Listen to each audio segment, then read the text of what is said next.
She was incredible. She was always interested in what was going on behind those doors in the kitchen. The princess was a terrible cook. She said that herself, she couldn't cook. You're most famous, of course, for your time spent in the kitchens of the royal family.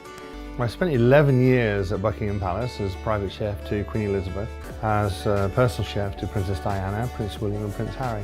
For more than 2 decades, he stood silent, watching from the sidelines as royal stories were retold and uncomfortable truths buried beneath carefully polished headlines.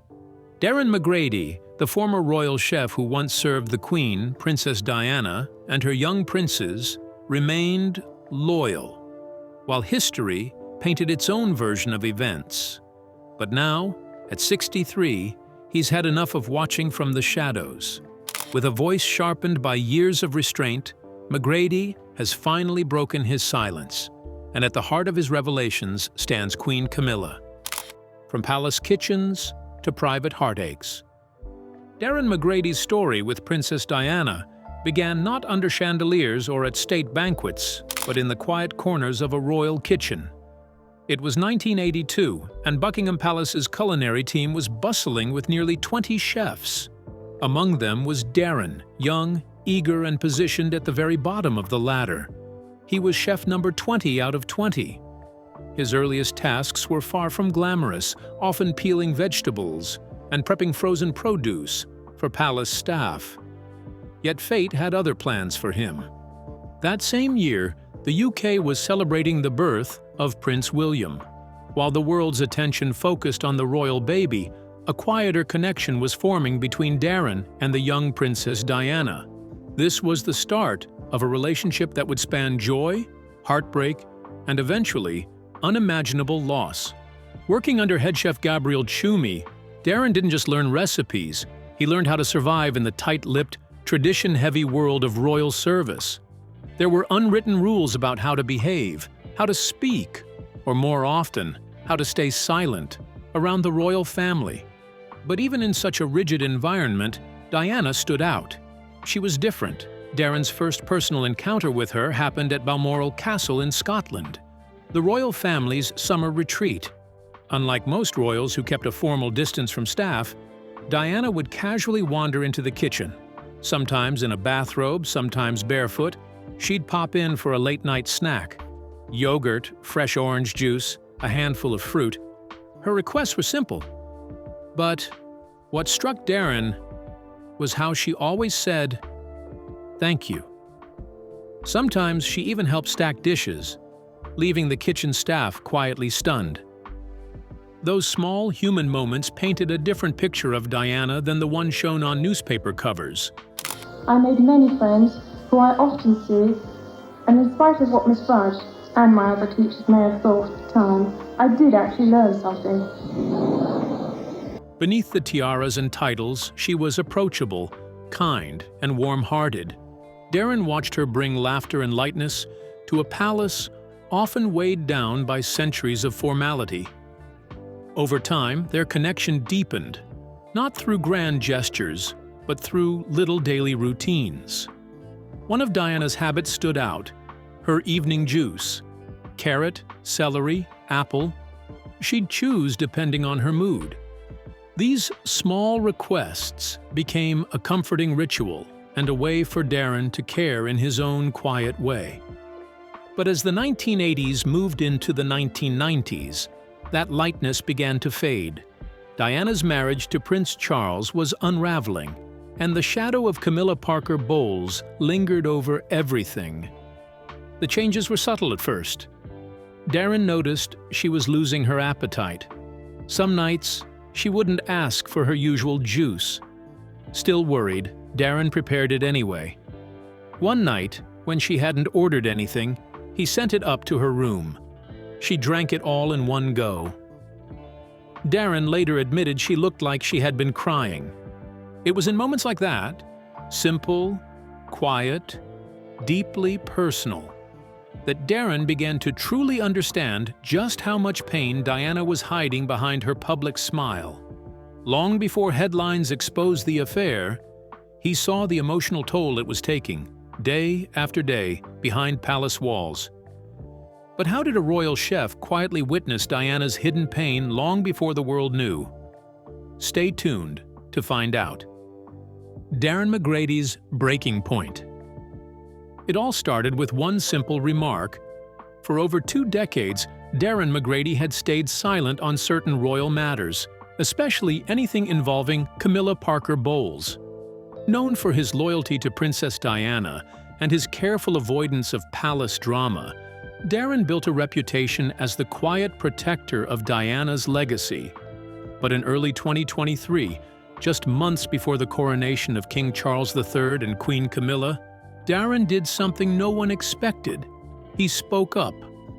The moment came during an interview when a journalist casually asked if he would celebrate the coronation. With cameras rolling, Darren gave a calm, thoughtful answer. "Time has passed," he said, "and I believe you can respect the present while still honoring the past." To many, it sounded balanced and mature, but the internet didn't see it that way. Within hours, royal watchers and Diana supporters flooded social media with outrage. Some praised Darren for showing grace, but far more accused him of betraying the princess he once served so faithfully. One angry fan wrote, "Diana's spirit won't rest if you cheer for the woman who hurt her." Another posted, "You've turned your back on her memory.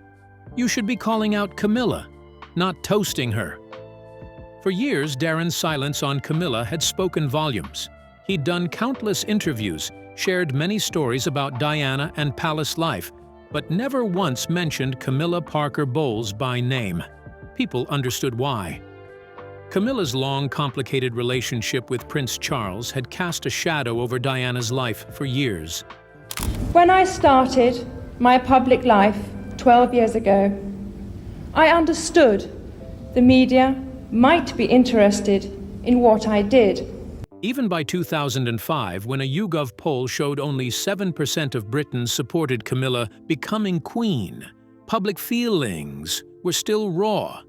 Yet by May 6, 2023, Camilla was crowned Queen Consort alongside King Charles III at Westminster Abbey, watched by millions around the world.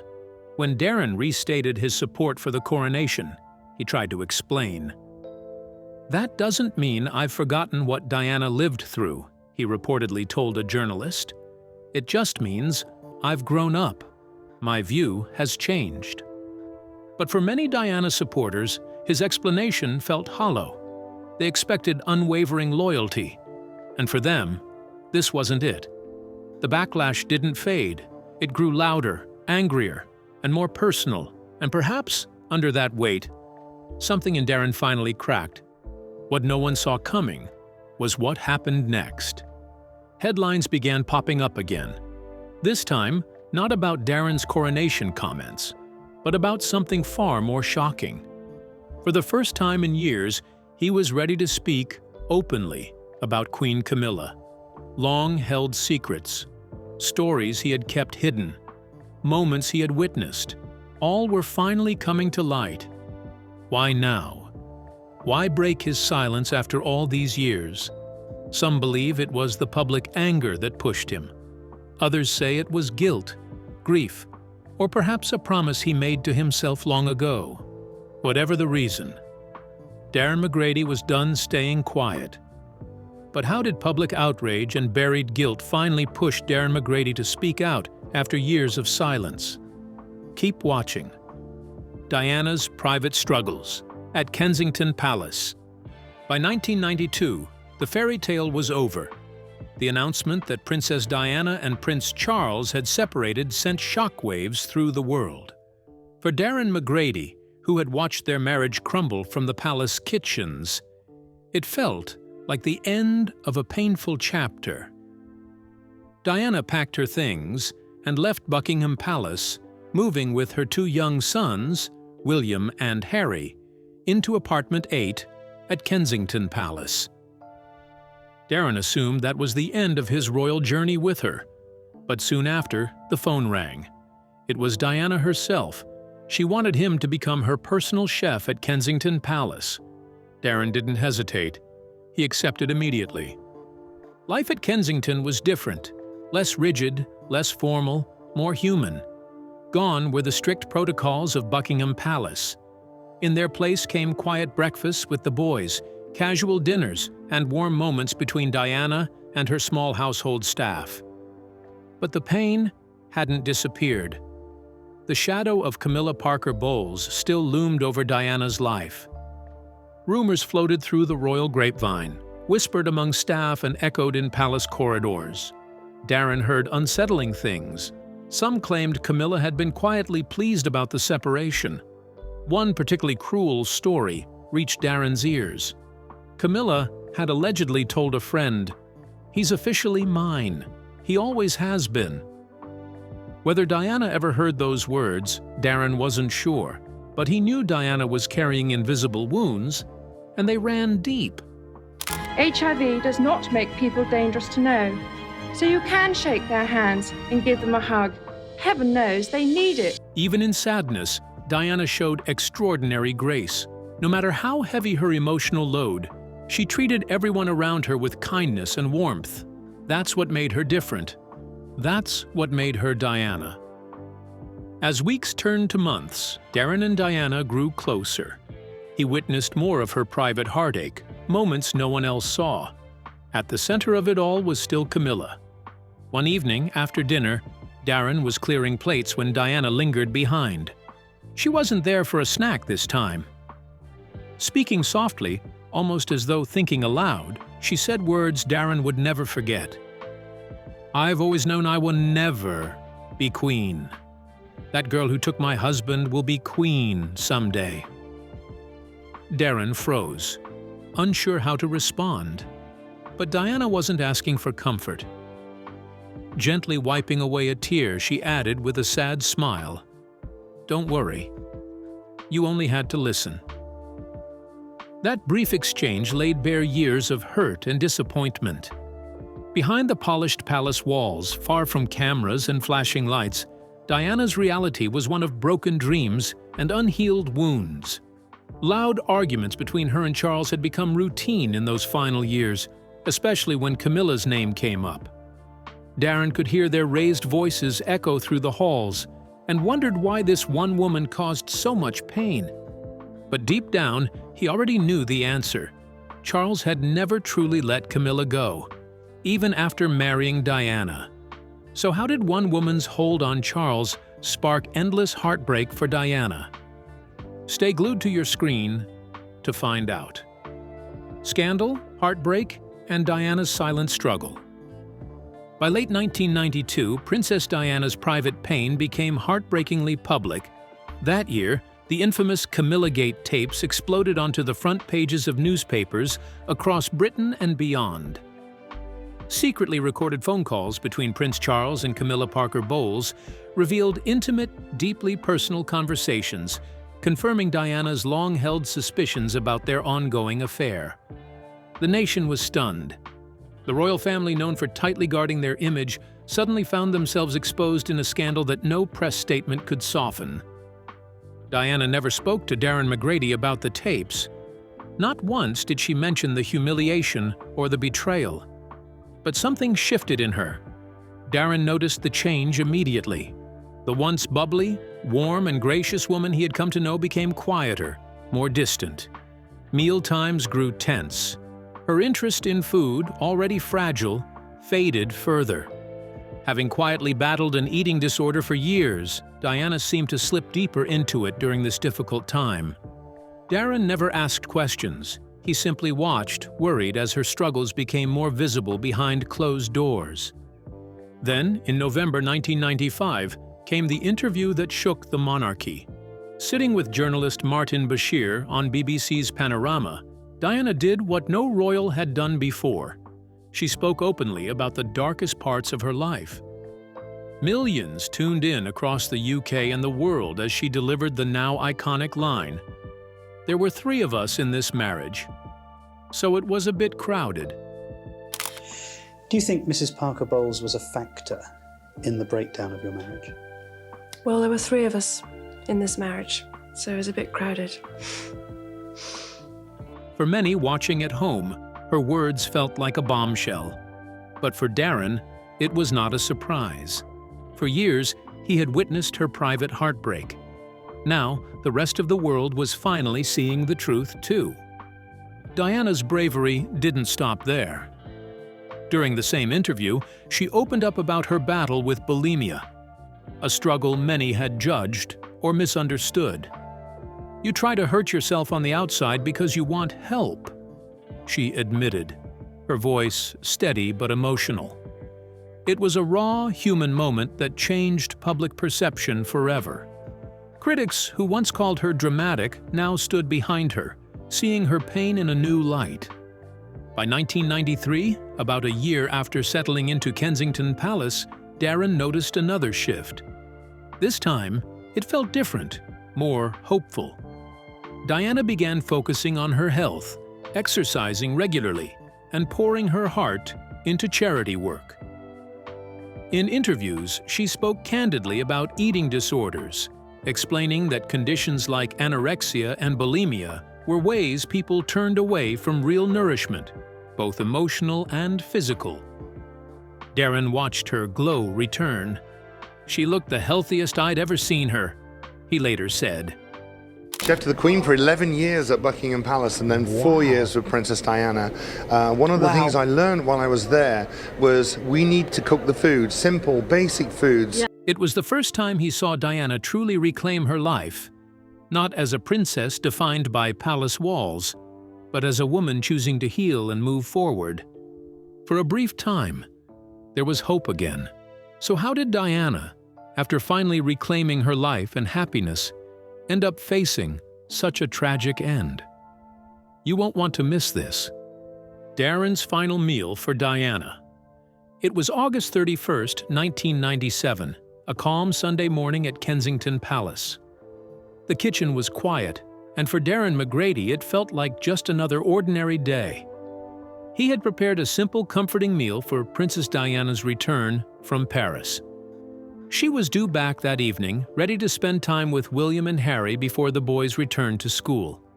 It was meant to be a peaceful day filled with family time, something normal in the middle of her otherwise public and often chaotic life.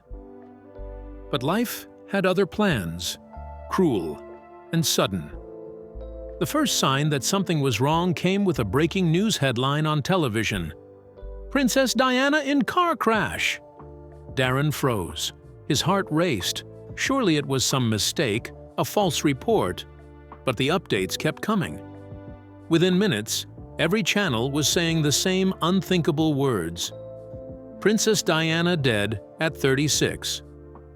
Shocking allegations about Princess Diana's death. Authorities now reviewing the new and sensational claim that she was actually murdered by the British government. "I thought it was a joke," Darren later admitted. But as reality set in, he found himself standing motionless in the palace kitchen, staring at the meal he had lovingly prepared for her. He clung to the tiniest hope that maybe, just maybe, the reports were wrong. That she'd walk through the door smiling, tired from her trip, but safe. Then came the moment that shattered every last bit of hope. The palace faxed over Diana's will. That's when it truly sank in. She wasn't coming back. Within hours, the atmosphere inside Kensington Palace shifted. The hallways that once echoed with laughter and life fell into a heavy, heartbreaking silence. Staff members, many of whom had protected, served, and loved Diana for years, were left in tears, struggling to process the news. Darren stood among them, devastated. "I had her meal ready," he said softly, staring at the untouched plate. The world soon joined in mourning. Diana's tragic death in the Pont de l'Alma tunnel in Paris, while being chased by paparazzi, sent shockwaves around the globe. In the days that followed, more than 60 million flowers blanketed the gates of Kensington Palace, and over 2.5 billion people tuned in to watch her funeral. Elton John's re-recorded version of "Candle in the Wind" played, capturing the sorrow felt in every corner of the world. So how did one tragic night in Paris leave billions grieving and forced Darren to turn his back on the royals. The wedding Darren couldn't bear to watch. April 9th, 2005. A day many saw as the closing chapter of one of the royal family's most controversial stories. At Windsor Guildhall, Prince Charles and Camilla Parker Bowles were finally married in a small, low-key civil ceremony. A religious blessing followed shortly after at St. George's Chapel in Windsor Castle. To outsiders, it looked like a fresh start. But for Darren McGrady, the former royal chef, that day represented something entirely different, something he couldn't bring himself to witness. "I didn't watch. I didn't go. I couldn't," Darren later confessed. But for me, Princess Diana was one of them. I never did any charity work until I met her, and then I saw the huge difference that she made in people's life. By that time, he was already living in the United States, running a successful catering business. Yet the royal world had never fully left him. He kept in touch with many of his old palace colleagues, especially those who had worked closely with Diana. As the wedding day approached, his phone buzzed with messages. Some were light-hearted check-ins, others more somber. Ex-staff members quietly admitting they felt the same discomfort Darren did. There was an unspoken sadness among them, a shared feeling that something about this celebration felt deeply wrong. To Darren, it wasn't just a wedding. It felt like history itself was being rewritten. They got what they wanted in the end, he later said, but the cost was huge. What stung most wasn't just that Charles and Camilla were now officially together. It was how quickly Diana's memory seemed to fade inside palace walls. Former colleagues whispered that once Camilla moved into Clarence House and later Buckingham Palace, things changed. Some of Diana's favorite charities were quietly sidelined. Loyal staff who had stood by her were reassigned or let go entirely. It felt like a reset, Darren remembered, like they were cleaning up the past and hiding it away. And through it all, one sentence kept replaying in Darren's mind. Words Diana had once spoken softly but with haunting certainty. "I'll never be queen. That girl who took my husband will be queen someday." As Darren stood far away from the televised wedding, he held on to that memory and to the quiet observations he had carried for years. So how did years of Darren's quiet observations turn into a shocking revelation about Camilla? Here's where it got interesting. The silent changes Darren couldn't ignore. For years, Darren McGrady stayed quiet, but behind that silence he had been watching, observing small changes, collecting memories, and feeling the weight of what was unfolding inside the palace walls. When Darren, now 63, finally decided to speak out, it wasn't about gossip or scandal. It was about something that, in his words, made his stomach turn.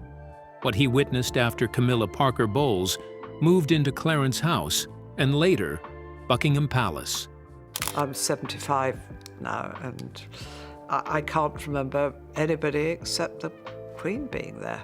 At first, the changes were subtle, easy for outsiders to overlook, but impossible for those who loved Diana to ignore.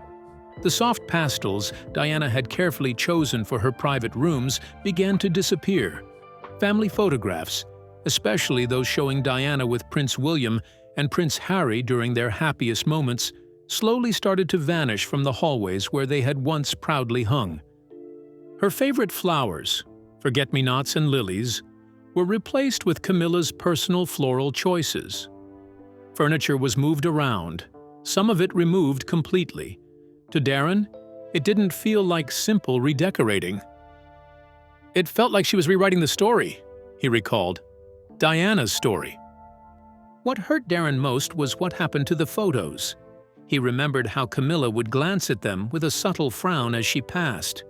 No words were spoken, but the message felt clear. Within months, the photographs were shifted to less visible places. Then, they were moved into private rooms. Finally, within 3 years, the last photo disappeared entirely. "That's when it really hit me," Darren said. It wasn't even a person anymore. It was just a photo. And even that was too much for her. For Darren, that was the breaking point. In an interview that grabbed international headlines, he spoke the words that left royal circles stunned. She is pure evil. He didn't say it for attention. He said it because, after years of holding it in, the truth needed to be told. Some palace insiders tried to explain it all away as normal updates, but to Darren and others who had worked closely with Diana, it felt far more deliberate. It wasn't just redecorating, he said. It was a message, a way of replacing everything Diana stood for. What made it harder was the change in energy. Darren remembered how Diana had brought life into the palace, walking barefoot into the kitchen, asking for orange juice, tucking blankets into her car for the homeless. But after Camilla's arrival, Darren said, "That light just went out." "I supported the coronation," he admitted, "but moving forward doesn't mean we bury the truth. It doesn't mean we forget the cost." This wasn't about bitterness. It was about love. Love for Diana. Love for the truth. Even the hard parts. But what do you think really drove Darren to finally break his silence after years of loyalty? We'd like to hear your thoughts. Don't forget to like, subscribe, and share with others who remember Diana.